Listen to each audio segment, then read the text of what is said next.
Hey everyone, this is Pass, and today we'll be covering the best weapons you can use in multiplayer as of Season 10 2023 in Codmobile. We'll be separating each weapon into their respective categories, so just like previous lists, this one is in no particular order, and just because a weapon is mentioned before another doesn't necessarily mean it is better.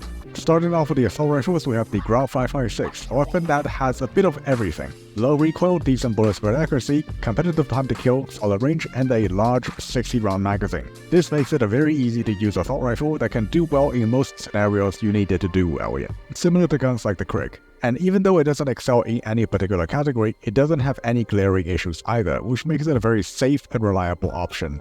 Our recommended build here focuses on improving range and recoil while maintaining mobility. A similar alternative would be the FFAR-1. You can think of this as a more aggressive version of the Grau, trading some range and recoil for faster handling and a significantly faster fire rate that makes it more competitive in closer ranges. It also has the potential to kill in less than 200 milliseconds up close if you can land upper body shots, and our build will focus on improving handling and range. Next, we have the two main assault rifles that perform very similarly, but have their own distinct advantages. The LK24 is more focused in the range performance, due to its extremely easy recoil, low flinch, strong upper body multipliers, and a phenomenal damage range. While the Kilo 141 is more versatile due to its faster handling, mobility, and fire rates. Both are amazing options for those who want to play at range more, and the choosing between the two is entirely up to user preference. Our builds for both of these weapons focus on maximizing their ranged performance by boosting damage range, recoil, and accuracy. The last assault rifle we have today is the HVK-30 with large caliber ammo. Even after a slight magazine size nerf, it still retains its insane damage profile, which allows it to not only 3-shot kill up close semi-consistently for an insane time to kill of around 180 milliseconds, but also gives it an infinite 5-shot kill range. This combined with the low recoil and good bullet spread accuracy makes it a very strong weapon in just about every single range, as long as you can manage the small magazine size of 28 rounds. Before we continue, we have a quick service announcement. Many of you are eagerly anticipating Warzone Mobile, which we already plan to cover on the channel soon. But currently, Warzone Mobile only has servers in Australia, South America, and Europe.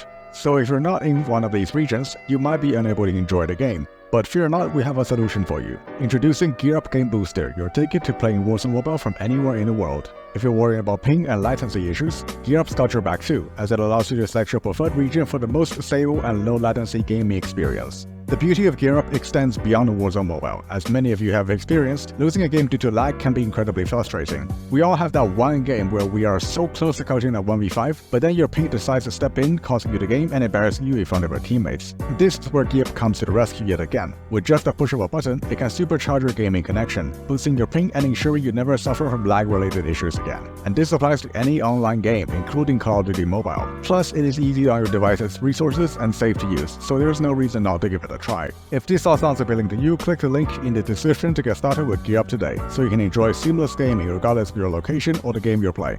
Now moving on to the SMGs, we start with the Switchblade X9 and the QQ9. Both weapons have great time to kill, mobility, and handling, and can be used depending on your preference. While the Switchblade has better reload speed, recoil, and bullet spread accuracy, which makes it a little better at medium range, the QQ9 has better consistency due to the higher damage and better body multipliers. The builds we recommend for both weapons are near identical, boosting range and strafing speed. The next entry is another pair of SMGs, this time featuring large magazine sizes and good damage range. These being the CBR4 and the PDW57. The CBR is one that everybody is familiar with. Next is to no recoil along with a very competitive time to kill if you can land upper body shots. The ability to wallbang better than other SMGs is also a nice bonus. The build we recommend for it focuses on mitigating its main downside, being the mediocre bullet spread accuracy while boosting some range as well. Even after the nerf to its recoil this season, the PDW is still a fantastic option as well, having better bullet spread accuracy along with way better mobility and range stacking potential. This comes at the downside of having slightly slower time to kill and more recoil than a CBR, although it is still very good.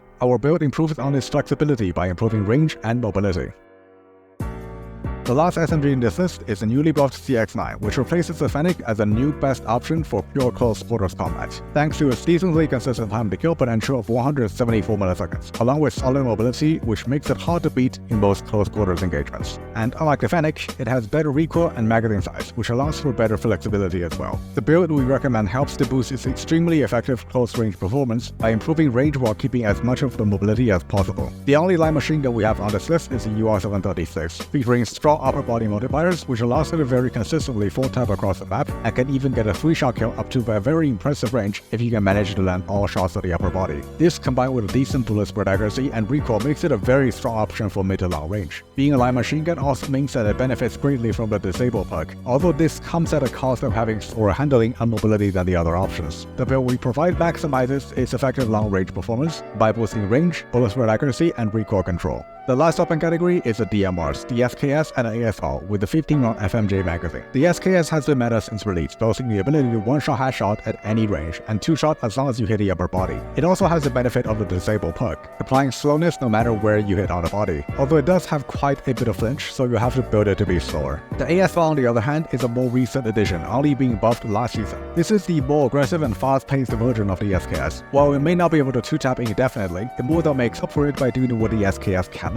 This includes significantly faster mobility and handling to compete with other faster weapons, better wallbang capabilities, being able to 2-tap through walls, and way less flinch than the SKS. And our build for it focuses on boosting range while maintaining the mobility of the weapon. And that wraps up all the top weapons of this season. Obviously, excluding Search and Destroy, snipers are still very strong there, but for respawns, these should be doing perfectly fine. What do you guys think about this list? Feel free to let us know in the comments, and if you found the video helpful, be sure to leave a like and subscribe.